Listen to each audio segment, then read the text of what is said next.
Guys.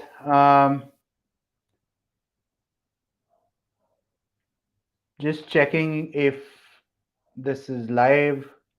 If you can see me, hear me okay. If the audio video seems okay, could you just say something in the chat?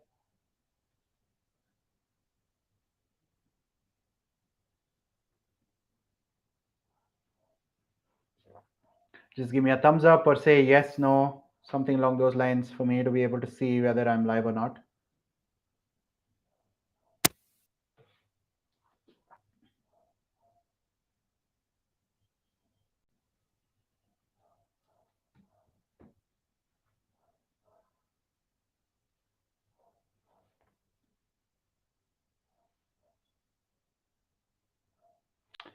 Great.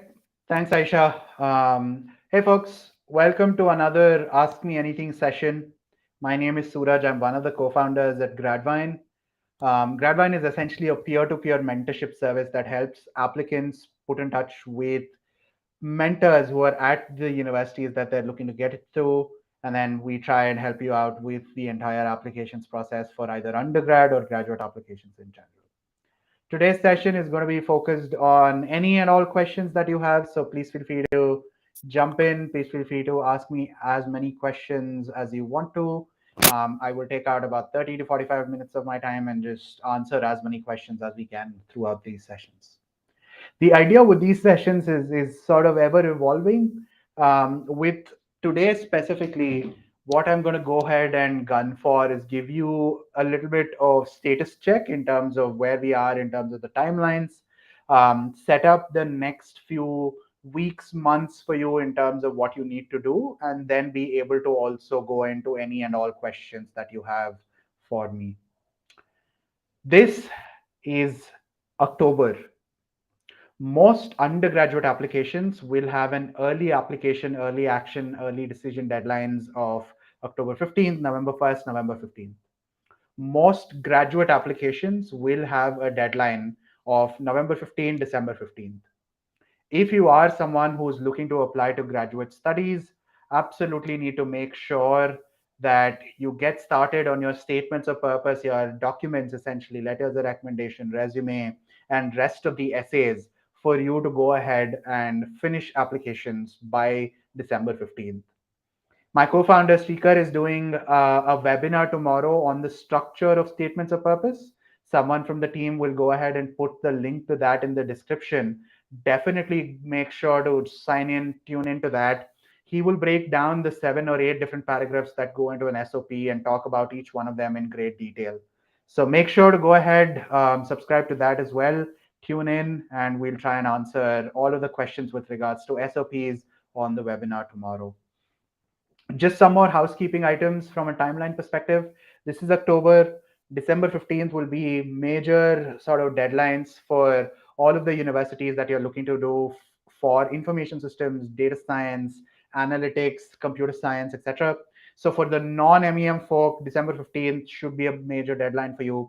Please take out at least 2 months of time because it will take that long for you to come up with really high quality documents. All right. Without further ado, let's jump into questions. I think we're starting to get a bunch of questions. So let's go ahead and look at those. All right. Aryaman asks us, which universities in the US should I target for a master's in CS? I'm more interested in placement opportunities rather than research on campus. Aryaman, I think I will need a lot more information to be able to answer specific profile related questions. But in terms of the kinds of universities, look at, in terms of the shortlisting itself, look at the location. The location has to be of the primary importance, right? So that is what leads you into a lot of professional job opportunities. So think about location. East Coast, West Coast, Chicago, and Texas. Those are the 4 areas that I'd recommend that you apply to. Places like Texas A&M, Northeastern, UT Dallas, Carnegie Mellon, UIUC, Purdue, Duke, Berkeley, Stanford, etc. Depending, of course, on the profile. Those are the kinds of universities you should be looking at. Primarily target the location, target second non-thesis programs or professional programs, and third, make sure to get in, look at the curriculum and look for flexible courses, how many electives versus core courses, and apply to those. All right, let's take the next question. Sambhavi, just having a GRE is not enough information for me to answer that question. So maybe give me a little more information about that, and I will try and answer that particular question. Shrishti, GRE 316. I don't understand what 1.3 years of work ex is. I'm assuming that it's 1 year and 3 months.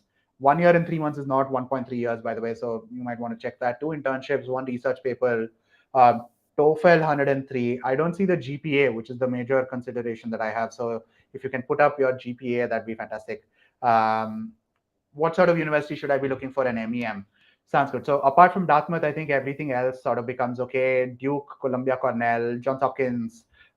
You should also look at Purdue, maybe look at Northeastern as well. Those are kinds of universities that come to mind with respect to the MEM. All right, questions for me, folks? Any other questions?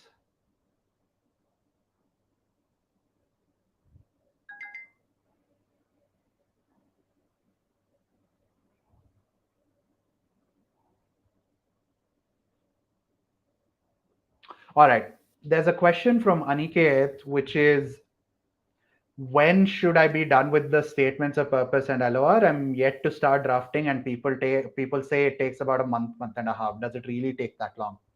This is something to do with the timelines. If you are applying to CS and allied courses, most of the deadlines are going to be around December 15th. Does it take about a month, month and a half to get your SOP done? The answer is it depends, but on average, yes, it does take that long because you come up with the initial draft, then go through several iterations of repairing it, of editing it, of making sure the quality is as high up as possible. Therefore, in my experience, it does take month, month and a half for you to finish the for you to finish the SOP. Therefore, my recommendation, if you haven't already started, this is crunch time, my friend. If you haven't started already, this is the time for you. Get started, go through the GRE, go through the SOPs, look at the letters of recommendation, figure out your resume, and finish off all of your applications by December 15th. If you need help, absolutely available on gradvan.com. Go ahead, hit that big orange button, schedule your free consultation calls with us, and we'd be happy to try and answer as many questions as we want as you have, as well as do a free profile evaluation for you. So go ahead, do that. 306, 7.5 GPA, 2 years of experience as a full stack developer. So what's the question? I don't see a question, Rashmi. So if there is a question, please go ahead with that. All right. In the meantime, 8.3, 2 years, 7. Which colleges should I apply to for business analytics from a dream college perspective? All right, great. If you haven't given the GRE, I don't know why GRE is missing. If you haven't given the GRE, that's okay as well. But start to think about it this way. So if you have an 8.3, that's a decent enough GPA. I would definitely look at places like University of Minnesota, from which a bunch of our mentors are. You should also look at University of Chicago's analytics program, San Diego analytics program. Those are the kinds of programs that I would highly recommend that you take a look at. All right. Pranav Desai asks us 328, 9.2, 1 year of work experience, 2 years of two papers, and he's looking to apply to masters in CS.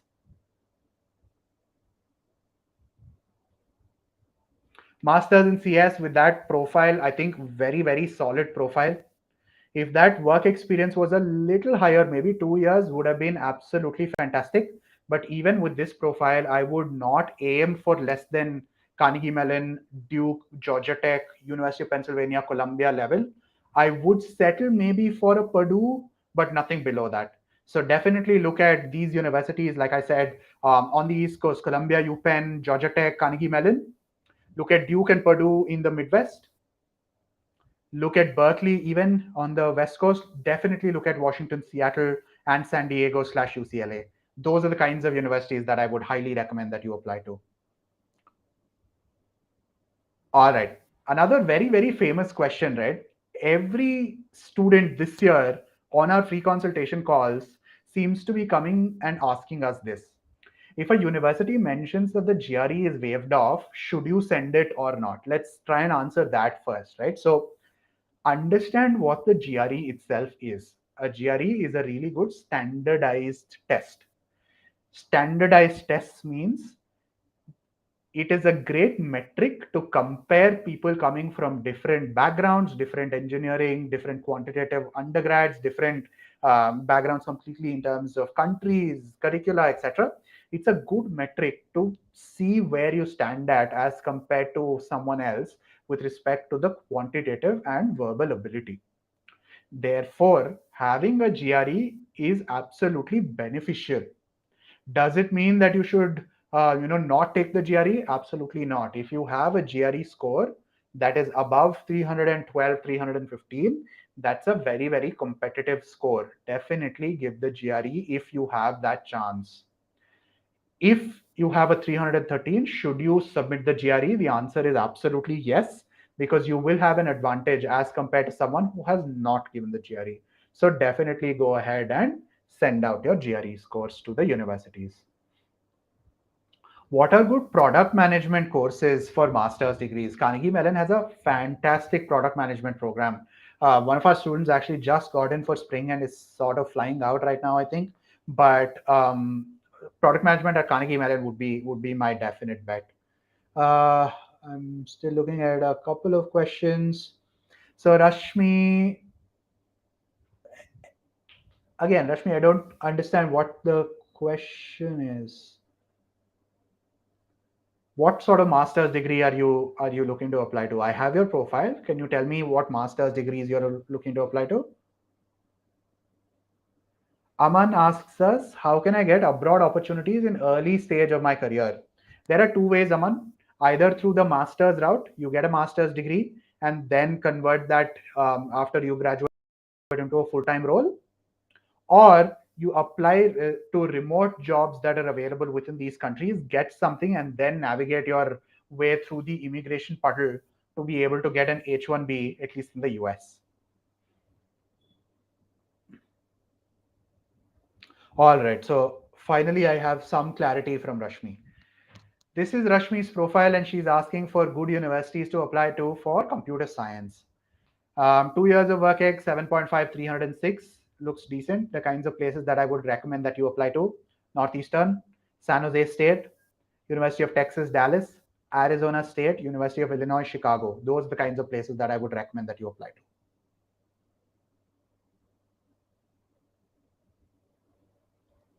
All right, another generalized sort of question that I can try and answer very, very briefly. Describe the differences between CS, information systems, professional CS, non-thesis courses, and MEM. All right, let's get into it. A master's of science in computer science is usually a thesis-based. If you have or are interested in doing research at the graduate level, masters in CS, masters of science in computer science is the one that you should be looking to. If you have plans of maybe going abroad or going and doing a PhD afterwards, if you have thoughts of maybe sort of getting into core research labs of big companies, then MS and CS makes sense. What is the information systems? Information systems is usually a degree for people that are not coming from a core computer science background, but are sort of getting into or are looking to get into core software development or any of those sort of industries. That is when my recommendation would be for you to do a MIS. What is MCS and how is that different from a MS and CS? MCS is a professional master's degree without thesis. So if you are looking to get into jobs right after you graduate, a professional degree makes a lot more sense. And then the MEM. MEMs are usually taken up by students who are moving into product management, who are looking to move into supply chain management, who are looking to get into product analytics, etc. How do you make the right choice between all of these? Very, very simple. Look at what your long-term goals are. Look at what your motivation/interests are. If you're interested in research, go to the MScs program. If you're interested in computer science, but the applications of computer science, go to MCS. If you are from a non-computer science background, but have some limited work experience in the software development IT sort of industry, then go do an MIS. If you are looking to get into core product management, project management, etc., then go to MEM. Yeah. All right, any other questions, folks? Keep the questions coming. Happy to answer as many questions today.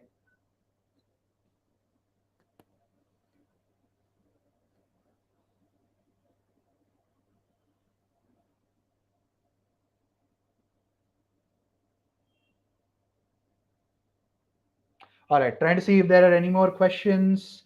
Um, all right let's take one more mechanical branch से हूँ लेकिन मुझे product company में job करना है क्या मुझे बता सकते हो कि मुझे बीटेक के बाद कौन से कोर्स करने चाहिए okay great question mechanical branch से you can do two courses sorry pardon me my hindi might not be as good as yours but I'll try and answer the question in English it's something that I'm a lot more comfortable in so after a mechanical engineering degree industrial कर सकते हो नहीं तो engineering management कर सकते हो both of these degrees will get you closer towards a product company and within their product management sort of sectors right so those are the two courses that I would recommend industrial engineering is a lot more towards optimization supply chain logistics or supply chain sort of products etc that exist if you are doing MEM, you can go towards fintech, edtech, health tech, and all of these other software tech products, SaaS products, basically. So those are the kinds of opportunities that will be possible.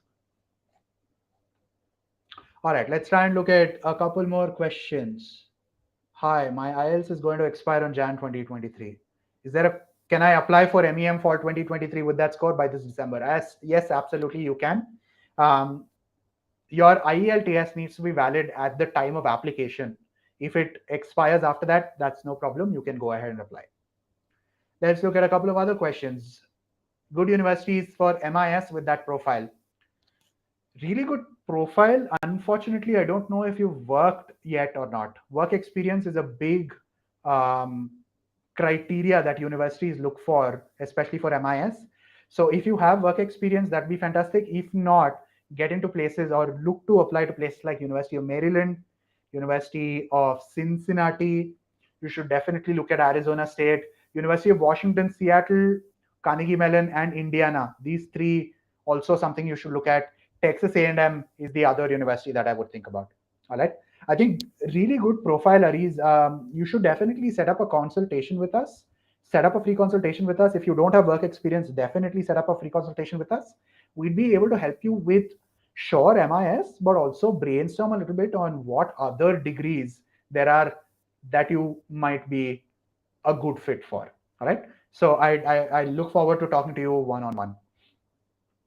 Some more information on MCS. What are universities for MCS similar to that of MSCS? Great. Okay. MCS is basically for students who come from computer science backgrounds who are not looking to do core research work but are looking to get into the professional sector. There are two universities that I can think of off the top of my head that have fantastic MCS programs. One, UIUC, has a professional master's in computer science. Second, Texas A&M, another really good course that will get you into places like Facebook, Google, all your MAANG sort of firms. Those are two universities that I can think of with respect to an MCS or a master's in computer science without thesis or a professional computer science degree. All right. Dave is asking us, is MSIM a really good specialization for UX? Absolutely. In fact, University of Washington, Seattle, both the MSIM and the MSIS programs are absolutely terrific if you are looking to get into design or UI or UX or anything along those lines. So definitely go ahead and apply to that if your profile supports it. Does work experience make a difference in MSCS? The work experience does make a difference, yes, but not as much as research experience. If you were applying to an MCS or a professional master's in computer science, work experience would be very, very important. But if you are applying to a master's of science in computer science, work experience might not be that important. Definitely something you can talk about, the university will care about, but research experience counts for a lot more than core work experience.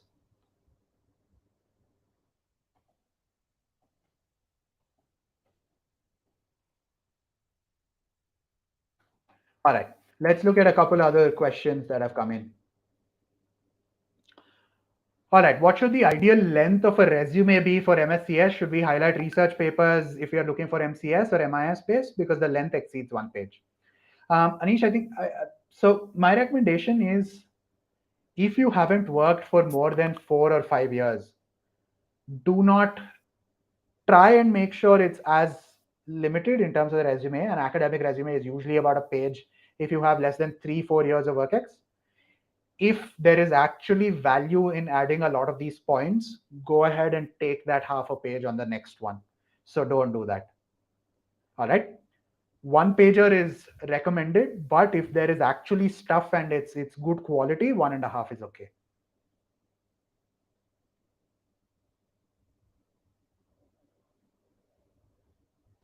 All right, another question from Nikhil. MSCS with AI in USC and MSAI in Northeastern, good to consider if you are passionate about AI. Absolutely. My only recommendation, though, is that you have previous work experience in the data science or the artificial intelligence space, and then only go ahead and do these courses. If you don't have work experience, getting in is something that we can talk about a little later. But after you get out, in order for you to get a job in the sector, in the AI field, it'll be a little tricky if you don't come with previous work experience already. So my recommendation would be that you get some work experience before you jump into a master's in AI. Should you prefer a MSBA or an engineering management degree if you want to break into product management?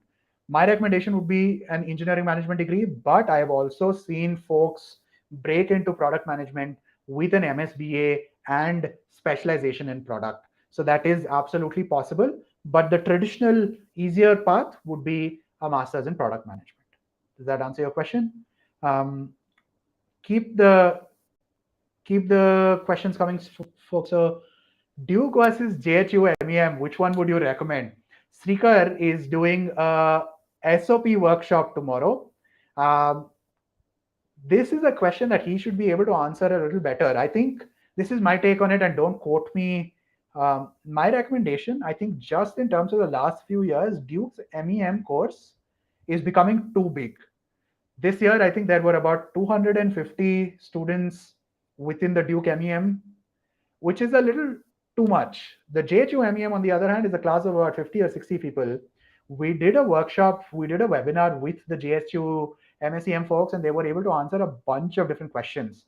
Based on that, and based on my read of the Duke MEM class size plus the kinds of people that are getting in, I personally might be a little more inclined towards the JHU MEM at this point in time. But again, if you've gotten into both of these places and are looking to make the decision, great problem to have. Talk to Srikar. I think he should be able to answer that question at a much deeper level than I can. All right, questions for me, folks. Anything else?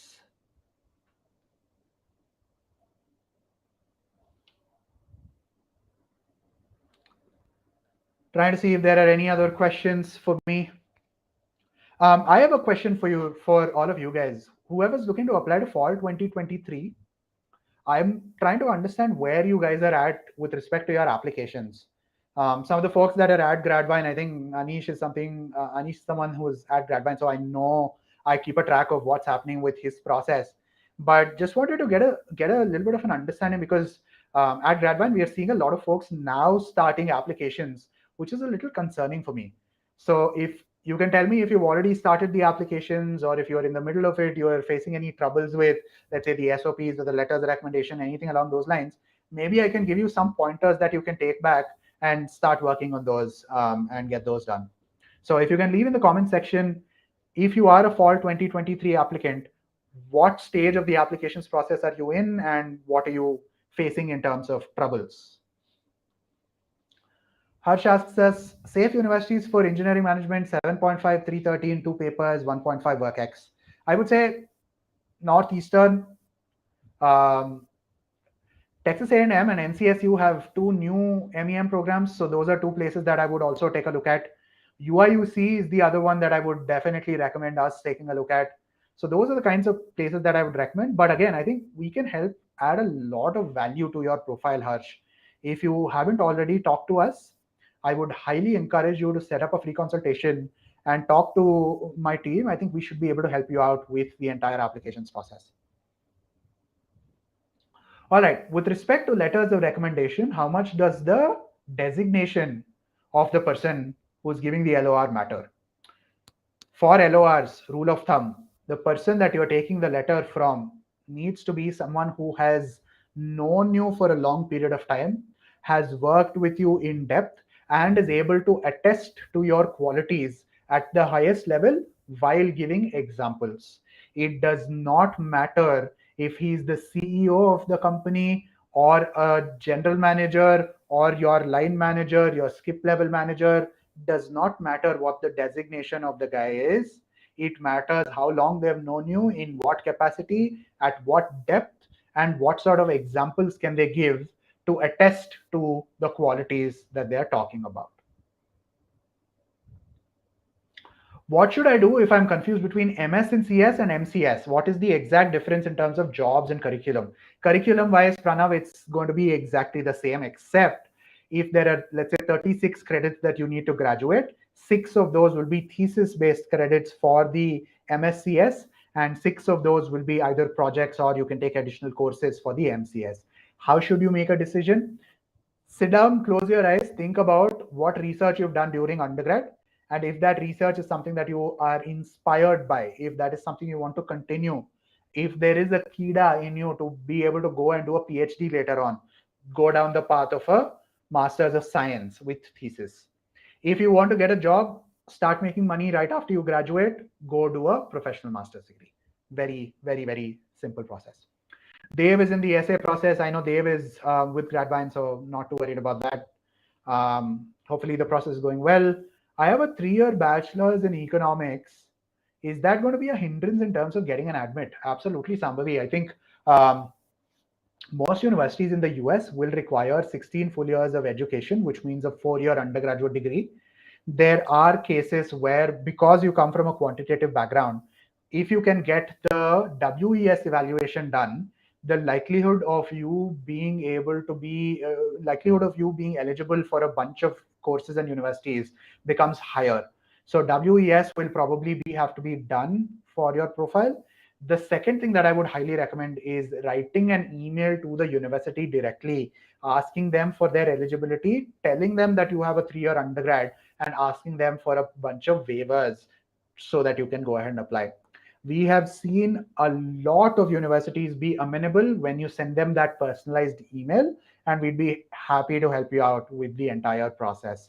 But the answer to your question, it is going to be a little bit of a hindrance, but we've had a ton, I should say, at least 400, 500 students in the past 4 or 5 years that have gone on to do a really good master's degree at a really a terrific university, in spite of the fact that they have a 3-year undergrad. MCS programs require no research papers. If you have it, great. If not, it's no harm. If you have work experience, that's what it's going to be counted. But if you don't have a research paper, it's okay. Anish has just finished his resume, starting on the LORs. Am I too late? Anish, here's a tip. I would keep the LORs on hold for a bit, get started on the SOPs. SOP is the biggest chunk of the entire thing. Tune into Srikhar's webinar tomorrow. He's going to give you a lot of drafting guidelines in terms of what you need to do for every single paragraph. And based on that, come up with the SOP first. Once the SOP is done, then move on to LORs. Are you too late? No. But if you delay it further, you are going to be too late.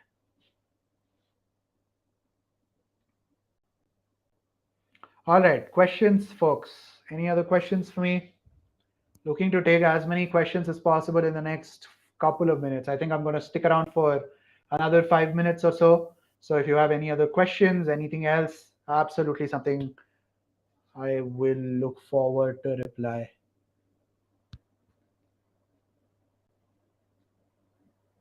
All right, let's talk about in general how you guys are being organized with respect to your applications process. Dev, Anish, if you guys can tell me how you guys are organizing the entire applications process, because I'm sure you're going to be applying to between 8 and 12 universities. So how are you keeping a track of everything? Is it Excel? Are you using any tools? How's that working? Dev asks us,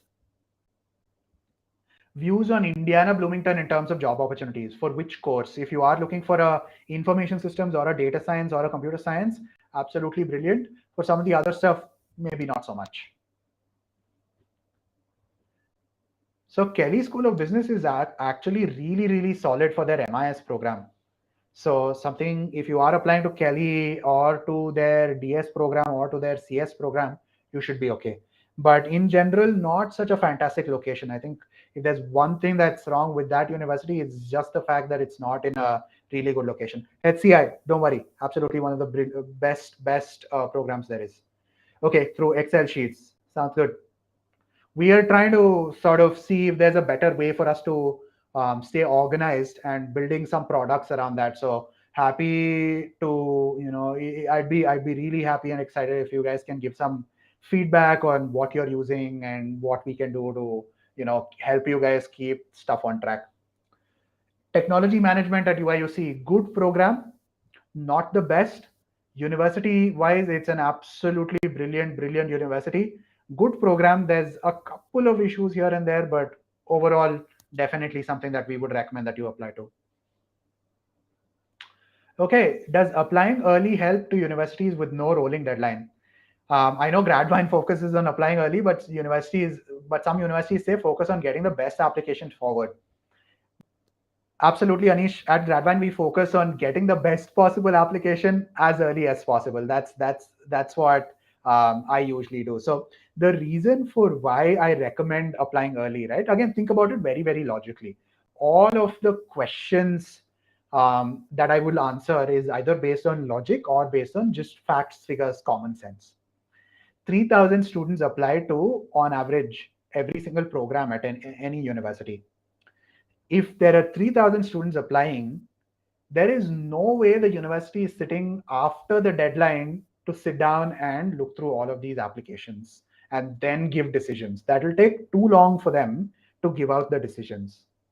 As and when universities receive these applications is when they're looking, putting them into piles of yes, maybe, and a no, right? So from that perspective, it makes it very highly appreciative. The universities will highly appreciate it if you apply early. And the yield rate. So another concept that you have to think about is how many seats does the university have in that particular course?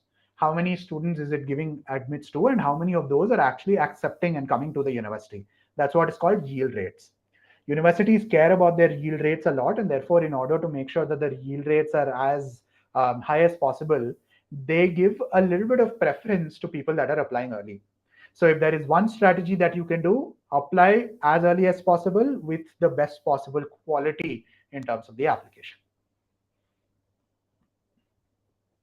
Excel sheets, because we provided a great template. Yes, absolutely. Thank you so much. We are trying to also see if there's some possibilities. I know Dave is using Notion. We are trying to see if there's some product that we can develop, like a Kanban board or something along those lines, that will help you keep everything on track. Might not be this year for fall 2023, folks, but I promise for fall 2024, folks, absolutely something that we will roll out. Should I be applying to the TNP program, TPP program at MIT? Man, unless you have 6 years of WorkX, I would not recommend it. Technology policy, we've had one student in the past get in, great work experience, 6 years almost. But if you look at the cohort and analyze the kinds of people that have gotten in without significant work experience, it's going to be very difficult for you to get in. Do you think it's a red flag if I don't give an LOR from a current employer? We'll only have 1 year of WorkX, currently only 3 months. No, absolutely fine.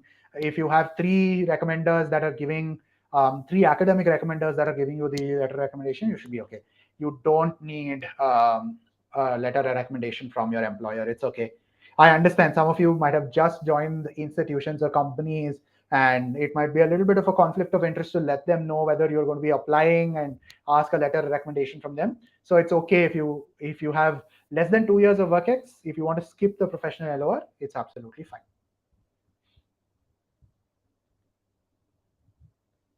All right, keep the questions coming, folks. Any other questions for me? I have about 5 more minutes of question answers, and then if there are, again, two shameless plugs that I want to do. I want to keep coming back and doing this AMA session every weekend. So that's something that it's a great platform for me to interact with all of you folks. So I'm going to keep continuing to do that. Seeker is going to be hosting his SOP masterclass tomorrow. It draws in crowds of upwards of 400, 500 people. Make sure to register, make sure to come, make sure to get all of the knowledge in terms of how to structure the SOP. And then next week, I will come on live and do another follow-up session to the SOP. So you can come and ask all of your questions. Tomorrow, definitely tune in and get the formal part of it. I will come in next week, Saturday or Sunday again, and try and see if you guys have any questions around the SOPs that I can informally answer. But definitely register, Gayatri. If you're on, please make sure to put up the link to register for the webinar tomorrow. I will also put that up on my personal profile. Follow me on LinkedIn. I keep putting out a lot of content. Follow Gradvine in general on social media. We try and post as much free content as we can. So that's something that I would definitely recommend that you do. Okay, one more question. Harita says, MIT MBA and GRE optional. How optional is it really? Great question. GRE is optional, but not optional really. If you have a GRE, it will set you apart from everyone else that's applying. Definitely something that I would highly recommend that you do. Any reviews on the program? Absolutely fantastic program. Anything that you do at MIT is good. So I don't think I'm in any position to review a program that MIT has created. But yeah, I would highly recommend that you give the GRE. All right. Any other questions for me, guys? I'll take 5 more minutes of questions and then head out for the day.